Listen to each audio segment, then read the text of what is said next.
Waiting on Luka Doncic to make his debut with the Lakers. Looks like it's going to be Monday against Utah. Jimmy Butler awaiting his first appearance with the Golden State Warriors. And here's LeBron. A lot of turnovers early for Golden State. Go watch this. Give it to him.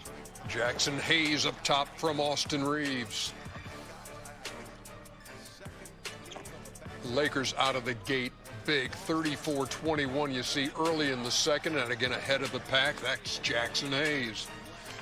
And then LeBron catches some fire from deep. How about the logo? Right to R. This is just playing around right now. Right to R. 34-footer right there, Shaq. Right to R. R means ready. Or ramen. It can mean a lot of things, Shaq. Oh, That's a nice pass and a nice finish and a look at the Lakers up 69-49 at the half, and then Golden State tightened things up. And what happened was Draymond Okay, ahead of the Draymond. pack. And, you know, he makes it look effortless. if he had had any help tonight, they could have got back and won this one game. more. He had 37 on the night, but in a losing effort, LeBron ahead of the pack. LeBron 42, 17, and 8. Man. Season highs in points and rebounds. 22, 17, and 8. Second guy to ever score 40-plus at the age of 40-plus. Who was the other one? Oh, that's good. Michael Jordan, Oh, okay. who had a 43-point game, and LeBron came within one of that on this night. Okay, Big Austin. Meantime, Golden State, again, they cut it down there to single digits. Had This it was the around 5. nail in the coffin right here. Yes, it was.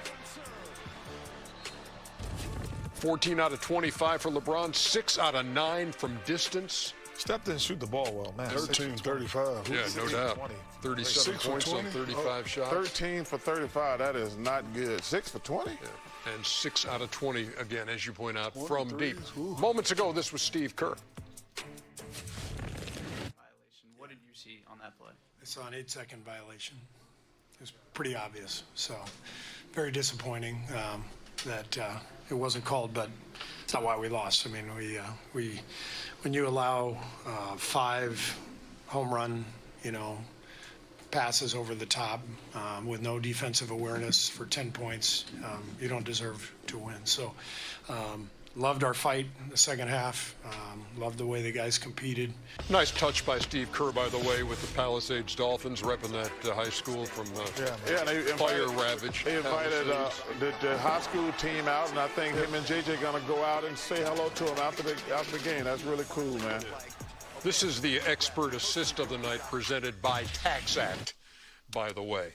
And so here we are. This kind of been a holding pattern, but now that's going to change here in the next few days when we see a Golden State team with Jimmy Butler, when we see a Laker team that has Luka Doncic in it. What do you expect out of both of these teams going forward? Well, a lot of extra added energy on the Golden State side. Jimmy Butler, especially a playoff Jimmy's going to have a lot of effort, play with a lot of heart. He made the comment today to ask him, what are you going to do? Give the ball to Steph and move out the way. He can be a great other, and, he can score in bunches whenever he wants to. He's really good at penetrating and, kicking the ball out for a three. So I see them getting a little bit better, but contending for a championship, the others would have to play out of their world. Buddy Hield would have to be better than Klay Thompson, and, for them to have a chance. And on the Lakers side, a lot of energy. You got 2 future Hall of Famers on the floor. LA's going to be cracking. You got 2 mega superstars, one of the greatest 1-2 punches that hasn't been seen yet. There's going to be a lot of energy in the building. But defensively, time will tell if they're contenders or not.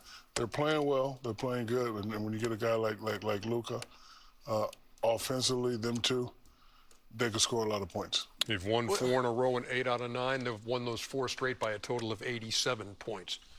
My question would be to both of you. Have you ever seen, I don't know if it may be, and to this degree, maybe it is Kobe, Shaq in a way, but you guys were both young at the same time.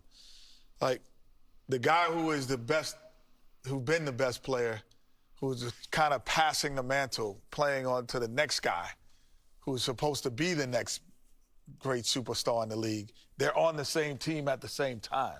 I don't think I've ever seen them. Kareem and Magic, maybe? Kareem and Magic is the closest I can ever see it. But I think what's going to be the interesting dynamic, Luka's, he's going to have to make the biggest adjustment, in my opinion. But I think LeBron, I think he's looking forward to playing with Luka. But Luka is going to have to be like, man, maybe I'm going to do a lot more finishing. I'm going to have the ball in my hands because, you know, they're not going to play. The Lakers are not going to play the way Luka played in Dallas, where he just dominates the ball. He has the highest rate of possession in the NBA. And he's going to have to play a lot faster. But Shaq got a great point. Man, I'm not worried about them offensively. The key is going to be, are they going to be any good defensively? But how do you trade for a guy and you say, you're not going to play the way you play when you've been first team all NBA for the last 5 years? You can't you're not going to have LeBron James and those guys standing around watch him play one-on-one. I just don't foresee that happening. He's going to have to play much faster, and he's going to have to learn to play without the ball. And I understand what you're saying. Listen, he's played a certain way his entire – it's going to have to change. The only time, you know, when he was – before he came to the NBA, when he was a younger player, he played on teams overseas that were, like, really dominant. And, you know, I used to watch those games and see him, but he was more of a distributor. I didn't know he could score like this when he came to the league. So maybe he will go back to more of a – he was playing faster, obviously he was younger, faster, distributing the basketball, being more of a facilitator than just a scorer. And also, Kenny, I like to play like he did when he was in Europe. I think that guys, I think they're going to attack him on the defensive end, too. Meantime, LeBron, after that 42, 17, and 8, had this to say after the game. Second player ever at the age of 40 to score 40. What do you think when you hear that? What do I think? Yeah. That I'm old. that's what I think. Yeah, I need a glass of wine and some sleep. That's what the first thing I think about. Joining MJ as the only two guys 40-plus club. You know, the biggest thing is that we got to win, obviously. You know, but like throughout my journey, anytime I've been named or in the category or whatever the case, cross paths with any of the greats is always humbling. Just to know where I come from. And I love the game so much, so it's pretty cool. You've been closing out your pregame workouts by shooting logo threes. I noticed this year, I don't know how long that's gone back. When did you start incorporating that to kind of your prep, and can you just describe the moment when you hit your fourth three? Well, no, we just added to it.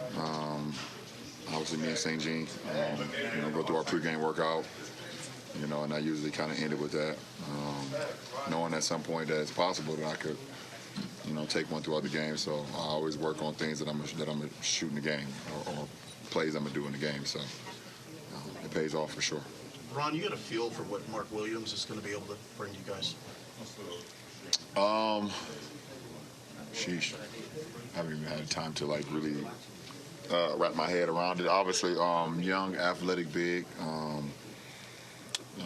You know, he's going to give us another lob threat along with Jackson. You know, and looking forward to getting him here. I think, you know, I was surprised that we was able to get him, to be completely honest. You know, just seeing his length, you see how young he is. He's 23 years old.